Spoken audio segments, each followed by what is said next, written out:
ও আনন্দবাজার পত্রিকায় প্রকাশিত একটা প্রতিবেদন দিয়ে, যেখানে বলা হচ্ছে 2022 থেকে 2025 এই 4 বছরে বিমান যাত্রা এবং হেলিকপ্টারে যতটা খরচ তৃণমূল কংগ্রেস দল হিসাবে করেছে তার অর্ধেকটাই খরচ হয়েছে শুধু অভিষেক বন্দ্যোপাধ্যায়ের যাতায়াতে। দেখুন কি রয়েছে এই প্রতিবেদনে। ভোটে ভরাডুবি হয়েছে, ক্ষমতা থেকে চলে যাওয়ার পর ভাঙনের গ্রাসে পড়েছে দল। ওদের ওপর বিস্ফোরার মতো একের পর এক নেতা দল ছাড়ছেন। কর্পোরেশন থেকে পুরসভা, তৃণমূলের মেয়র, চেয়ারম্যানরা পদত্যাগ করছেন। আর এই পরিস্থিতিতে অভিষেক বন্দ্যোপাধ্যায়ের আকাশ বিলাস নিয়ে শুরু হয়েছে বিতর্ক। শুক্রবার চার্টার্ড বিমানে করে দিল্লি যান তৃণমূলের সর্বভারতীয় সাধারণ সম্পাদক, যা নিয়ে দলের অন্দরেই শুরু হয়েছে প্রবল বিতর্ক। আর এই প্রেক্ষাপটে সামনে এসেছে তৃণমূলের বিমান ও হেলিকপ্টার ভাড়ার বিপুল খরচের হিসেব। আনন্দবাজার পত্রিকায় প্রকাশিত প্রতিবেদনে নির্বাচন কমিশনকে জমা দেওয়া তৃণমূলের অডিট রিপোর্টকে উদ্ধৃত করে বলা হয়েছে 2022 থেকে 2025 এই 4 বছরে বিমান ও হেলিকপ্টার ভাড়া বাবদ তাদের খরচ হয়েছে 130 কোটি টাকারও বেশি। তৃণমূল সূত্রের খবর, ভাড়া বাবদ বিপুল এই খরচের বেশিরভাগটাই হয়েছে অভিষেক বন্দ্যোপাধ্যায়ের যাতায়াতের জন্য। প্রসঙ্গত উল্লেখ করা দরকার, ভোট ছাড়া বাকি সময় প্রাক্তন মুখ্যমন্ত্রী মমতা বন্দ্যোপাধ্যায় রাজ্য সরকারের ভাড়া করা বিমান এবং হেলিকপ্টার ব্যবহার করেছেন।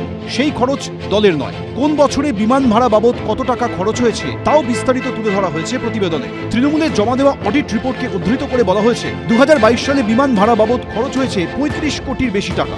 2023-এ সেই অঙ্কটা ছিল প্রায় 13 কোটি। 2024-এ লোকসভা ভোটের বছরে কম বেশি 50 কোটি টাকা বিমান ভাড়া বাবদ খরচ করেছে তৃণমূল। 2025 সালে কোনো ভোট না থাকলেও 37 কোটি টাকার বেশি বিমান ভাড়ায় খরচ করেছে রাজ্যের প্রাক্তন শাসক দল।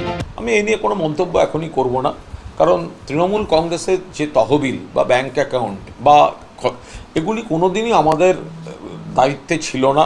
নিশ্চয়ই একটা দলের বড় তহবিল থাকতে পারে, কিন্তু সেটা কোথায় কিভাবে পুরোটা আসছে বা কোথায় কিভাবে খরচ হচ্ছে এটা আমাদের এখতিয়ারে ছিল না। ফলে এটা নিয়ে কোনো মন্তব্য করব না। কোথাও যদি কোনো বিষয়ে একটু দৃষ্টিকটু কিছু থাকে নিশ্চয়ই দলের মধ্যে সেটা আলোচনা হবে। আনন্দবাজার পত্রিকার প্রতিবেদন অনুযায়ী নির্বাচন কমিশনে তৃণমূল যে খরচের হিসেব জমা দিয়েছে সেই অনুযায়ী 2024-এর লোকসভা ভোটের বছরে তাদের নির্বাচনে খরচ হয়েছে প্রায় 82 কোটি টাকা।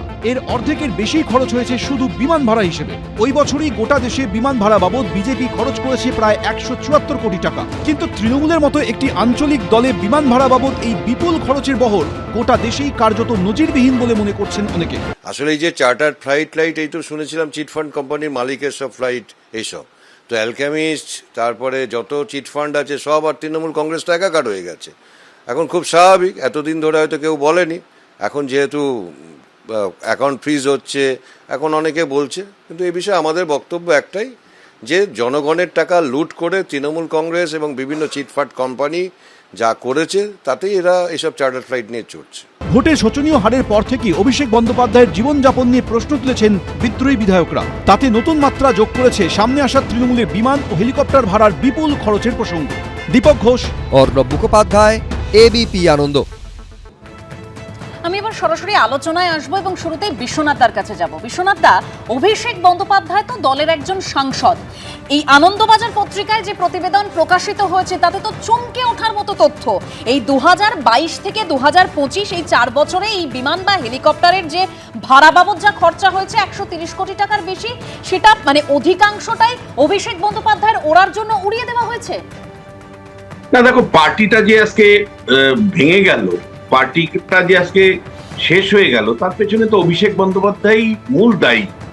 তার কারণ মমতা বন্দ্যোপাধ্যায় লড়াই করে বিরোধী দলের নেত্রী হিসাবে ক্ষমতায় এসেছিলেন, কিন্তু অভিষেক বন্দ্যোপাধ্যায় দিল্লির থেকে এসে ক্ষমতা হাত বদলের পরে 2011 সালের পরে হঠাৎ করে এসছেন। এসে তিনি যে কর্পোরেট স্টাইল চালু করেছিলেন, তিনি হলো চিফ এক্সিকিউটিভ অফিসার, সিইও। তিনি তার যে লাইফস্টাইল ছিল, তিনি যে কায়দায় 4000 পুলিশ নিয়ে যাতায়াত করতেন, তিনি যেভাবে চার্টার প্লেনে যাতায়াত করতেন, তিনি যে কর্মসূচি 2023-এর পঞ্চায়েত নির্বাচনের আগে আমি দেখেছিলাম জেলায় জেলায় যেভাবে তাঁবু খাটিয়ে যে ধরনের লাইফস্টাইলে তিনি সেই সভাগুলো করতেন, সেগুলো নজিরবিহীন। পশ্চিমবাংলার মানুষ কখনো দেখেনি। পশ্চিমবাংলার রাজনীতিতে কোনো নেতা নিজের বৈভব কখনো প্রকাশ করেনি, থাকলেও করেনি। কিন্তু অভিষেক বন্দ্যোপাধ্যায় নিজের বৈভব প্রকাশ করতেন। যেভাবে তিনি এক জায়গা থেকে আরেক জায়গায় যাতায়াত করতেন, পুলিশ প্রশাসনকে সঙ্গে নিয়ে, 4000 পুলিশকে সঙ্গে নিয়ে, এবং যেভাবে তিনি চার্টার প্লেনে যাতায়াত করতেন, যে সমস্ত গাড়ি ব্যবহার করতো, তার কনভয়ে 50টা পর্যন্ত গাড়ি ব্যবহার হয়েছে, তার কনভয়ে 50টা পর্যন্ত গাড়ি ব্যবহার হয়েছে।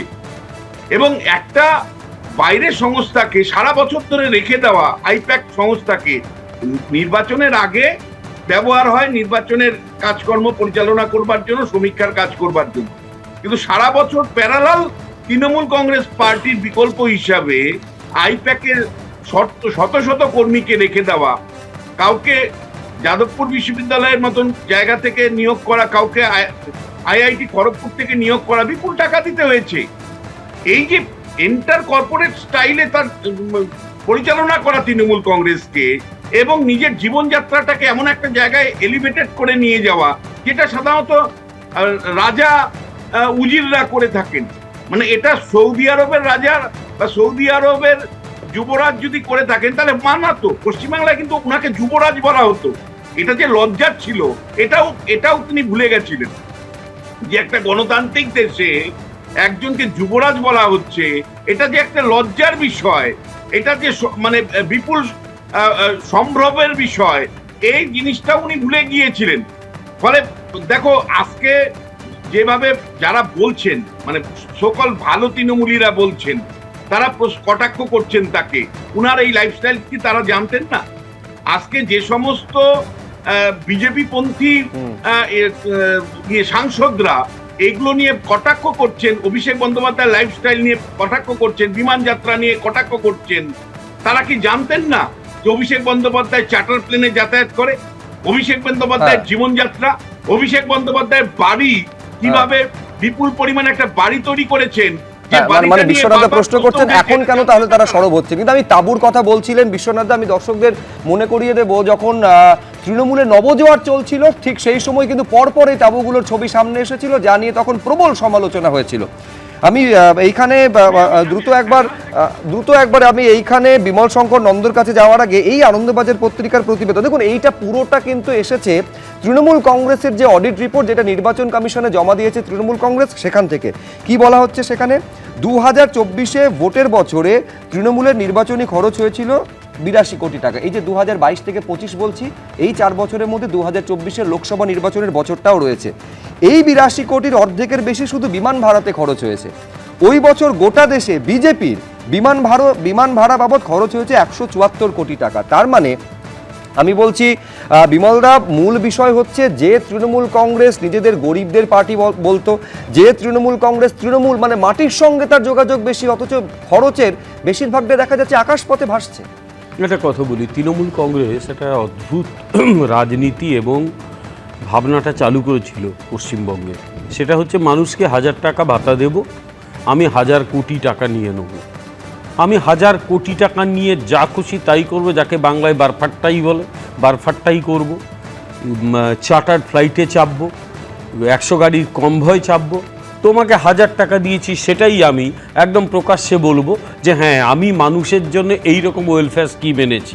আর মানুষ যখন প্রশ্ন করবে যে আমি 1000 টাকা দিয়ে কি করে চলবো, আমার চাকরি কোথায়, আমার ছেলেটা ব্যাঙ্গালোর বা তিরুবনন্তপুরম গিয়ে ইয়েতে কাজ করছে, তখন ভোটের আগে তাদের হয় ভোটার কার্ড কেড়ে নেওয়া হবে, এখন তৃণমূলের বিভিন্ন পার্টি অফিসে ভোটার কার্ড পাওয়া যাচ্ছে, আধার কার্ড পাওয়া যাচ্ছে, অথবা তাদের ভোট দেওয়ার জায়গায় নিয়ে যাওয়াই যাবে না, অথবা ভোটের আগে সাদা থান দেওয়া হবে, তারপরেও ভোট দিতে গেলে তাকে মেরে শেষ করে দেওয়া হবে। This was the policy followed by Trinamool Congress for a long time. আমার সবচেয়ে খারাপ লাগে এইটা ভাবতে যে মমতা বন্দ্যোপাধ্যায় প্রথম থেকেই না মানুষকে ভুল বুঝিয়েছিলেন। হ্যাঁ, আমরাও কিছুটা ভুল বুঝেছিলাম। উনি প্রথমে যেভাবে নিজেকে খুব সাধারণ লাইফস্টাইলে অভ্যস্ত মহিলা বলে তিনি প্রচার করতেন, সেটা একেবারেই ছিল না, সেটা জাস্ট শোকেজিং ছিল, the showcasing of her simplicity. তার সিম্পলিসিটিকে তৈরি করে তিনি শোকেজ করতেন। এই মমতা বন্দ্যোপাধ্যায় কিন্তু ডিগ্রি জালিয়াতি করেছিলেন। তিনি একটি ফেক বিশ্ববিদ্যালয় থেকে ডিগ্রি নিয়েছিলেন। আমাদের মনে হয়েছিল মানুষ তো জীবনে একবার ভুল করে, তারপর তার লড়াইটাকে আমরা শ্রদ্ধা করি, লড়াইটাকে শ্রদ্ধা করা হয়েছিল, সিপিএম চলে গেছিল এখান থেকে, কিন্তু তারপর তিনি একদম সেই একই কাজ করতে শুরু করলেন। আমি একটা এখানে উদাহরণ দিচ্ছি, রাজ্য সরকারের তো এখানে 8 লক্ষ কোটি টাকা লোন রেখে দিয়ে চলে গেছে। এই রাজ্য সরকারের কি দরকার ছিল একটা এরোপ্লেন ভাড়া করে রেখে দেওয়া? একটা এরোপ্লেনের ভাড়া কত হয়? একজন পাইলটকে রেখে দিলে তার ভাড়া কত হয়, তার মাইনে কত হয়? একজন পাইলটকে এখানে হোটেলে রাখতে গেলে তার মাইনে, তার খরচ কত হয়? আর সবচেয়ে বড় কথা, এমন জায়গায় তিনি যেতেন হেলিকপ্টারে করে বা প্লেনে করে, সেগুলোতে কিন্তু গাড়ি করে যাওয়া যেত, বিশেষত হেলিকপ্টার। আমার মনে আছে সম্ভবত এই আনন্দবাজার পত্রিকায় যে একটা প্রতিবেদন প্রকাশিত হয়েছিল, তিনি কলকাতা থেকে খড়গপুর না রামপুরহাট কোথাও একটা গিয়েছিলেন, সেটাও কিন্তু হেলিকপ্টারে গিয়েছিলেন। হেলিকপ্টারে এখান থেকে রামপুরহাট যেতে কত লাগে, খড়গপুর যেতে কত লাগে? একটা যুক্তি তখন দেওয়া হতো যে অল্প সময়ে অনেক বেশি সভা যেহেতু করতে হয়, সেজন্য হেলিকপ্টার না হলে সেটা সম্ভব নয়, মানে সড়ক না, সবার কথা আমি বলছি না। সবার জন্য তো তিনি রাজ্য সরকারের চপার ইউজ করেন না। তিনি এমনকি ওখানকার ওই যে অদ্ভুত সব কাণ্ড করতেন, কি সব সভা করতেন, অ্যাডমিনিস্ট্রেটিভ সভা হতো, প্রশাসনিক সভা। সেই প্রশাসনিক সভাতে যাওয়ার সময়েও একাধিকবার এই হেলিকপ্টার ব্যবহার করা হয়েছে। আমার প্রশ্ন যে এখান থেকে রামপুরহাট কিন্তু গাড়ি করে যাওয়া যায়, কারণ মুখ্যমন্ত্রী যখন যাবেন তার রাস্তাটাকে ক্লিয়ার রাখে পুলিশ। খড়গপুরে যাওয়া যায়, সেখানে যাওয়ার জন্য কেউ যদি হেলিকপ্টারে যায়, বুঝতে হবে তিনিও একই লাইফস্টাইলে অভ্যস্ত হয়ে পড়েছিলেন। তিনি জাস্ট একটা লাইনে শেষ কালীঘাটের ওই টালির চালাটা দেখানোর জন্য আসলে গোটাটাই ছিল একটা নয়া এলিটবাদ। তিনি নিজে কিন্তু এইরকম কর্পোরেট স্টাইলে মমতা ব্যানার্জি অভিষেক বন্দ্যোপাধ্যায়ের দিল্লি যাওয়া, তা নিয়ে কিন্তু কালীঘাট তৃণমূলের অন্দরেই শুরু হয়েছে গুঞ্জন। বিশেষজ্ঞদের মতে চার্টার ফ্লাইটে কলকাতা থেকে দিল্লি যাওয়া ও আসার ন্যূনতম যা খরচ, তা হলো 26 লক্ষ টাকা। এ নিয়ে কুণাল ঘোষ বলেছেন যে তিনি পার্টির খরচে বিমান ভাড়া করে যাওয়া সমর্থন করেন না। উত্তর দিয়েছেন অভিষেক বন্দ্যোপাধ্যায়। আর গোটা বিষয়টা নিয়ে খোঁচা দিতে ছাড়েনি বিজেপিও। দেখুন, পার্টির খরচা করে যদি কেউ বিমান ভাড়া করে গিয়ে থাকে, তাহলে আমি কোনো মতে সেটা সমর্থন করছি না।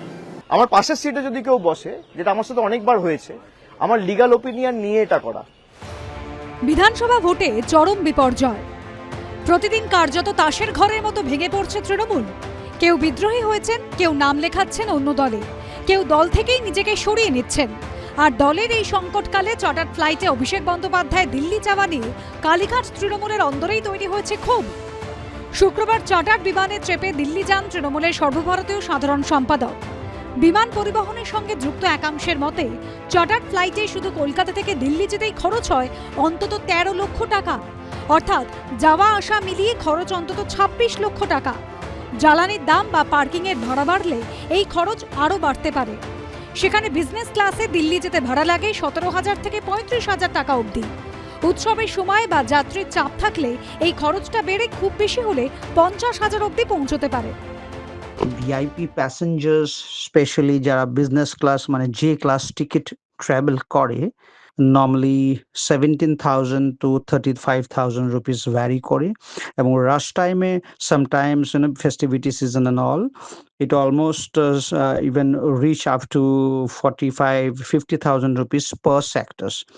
বাট যখনই এইটা কোনো বিজনেস চার্টার্ড প্লেনে ট্রাভেল করা হবে, বিশেষ করে জেট মেশিনগুলো, তো ওই জেট মেশিনের ট্রাভেলগুলো ওরা যে চার্জটা এই মুহূর্তে করছে, including highest ATF fuel price right now, around 6,50,000 rupees per hour consumption, মানে 60 মিনিটের জন্য 6,50,000। তো কলকাতা থেকে দিল্লি ডিস্টেন্স কভার করতে 2 hours 20 minutes to 2 hours 30 minute flight time.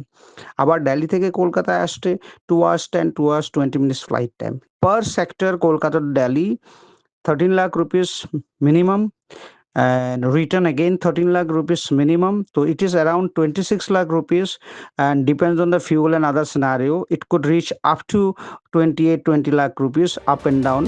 শোচনীয় হারের পর দল যখন সংকটে, ভোটের পর নিচু তলার কর্মীরা যখন কার্যত অভিভাবকহীন এবং কুণ্ঠাসা, তখন কালীঘাট তৃণমূলের সেকেন্ড ইন কমান্ডের এমন বিলাসিতা নিয়ে ক্ষোভ তৈরি হয়েছে দলের অন্দরে। অভিষেক বন্দ্যোপাধ্যায় কোন ফ্লাইটে গেছেন, সেটা যাত্রীবাহী সাধারণ বিমান না চার্টার বিমান বা কোনো বিশেষ বিমান, আমি বলতে পারবো না। এখন এই বিষয়ে আমি কথা বলার কেউ নই। কিন্তু পার্টির খরচা করে যদি কেউ বিমান ভাড়া করে গিয়ে থাকে তাহলে আমি কোনো মতে সেটা সমর্থন করছি না। যারা বলছেন আমি কিসে আসছি, কিসে যাচ্ছি, কোত্থেকে নামছি, তারা যদি লিখিত দিয়ে দেয় অভিষেক বন্দ্যোপাধ্যায় ইকোনমি ক্লাস যাবে, আমার পাশের সিটে যদি কেউ বসে, যেটা আমার সাথে অনেকবার হয়েছে, আমার লিগ্যাল ওপিনিয়ন নিয়ে এটা করা। কুলান ঘোষ আমার সহকর্মী, সে যদি আমার বিরুদ্ধে বলে আমি তার বিরুদ্ধে বলবো না। এই পরিস্থিতিতে খোঁচা দিতে ছাড়েনি বিজেপিও। আসলে এই যে চার্টার ফ্লাইট এই তো শুনেছিলাম চিটফান্ড কোম্পানির মালিকের সব ফ্লাইট এইসব, তো অ্যালকেমিস্ট তারপরে যত চিটফান্ড আছে সব আর তৃণমূল কংগ্রেস তো একাকার হয়ে গেছে। এখন খুব স্বাভাবিক, এতদিন ধরে হয়তো কেউ বলেনি, এখন যেহেতু অ্যাকাউন্ট ফ্রিজ হচ্ছে এখন অনেকে বলছে, কিন্তু এই বিষয়ে আমাদের বক্তব্য একটাই যে জনগণের টাকা লুট করে তৃণমূল কংগ্রেস এবং বিভিন্ন চিটফান্ড কোম্পানি যা করেছে তাতেই এরা এসব চার্টার ফ্লাইট নিয়ে চড়ছে। সব মিলিয়ে চার্টার্ড সফর নিয়ে চড়ছে বিতর্কের পারদ। দীপক ঘোষের রিপোর্ট, এবিপি আনন্দ। এবিপি আনন্দ, এগিয়ে থাকে, এগিয়ে রাখে।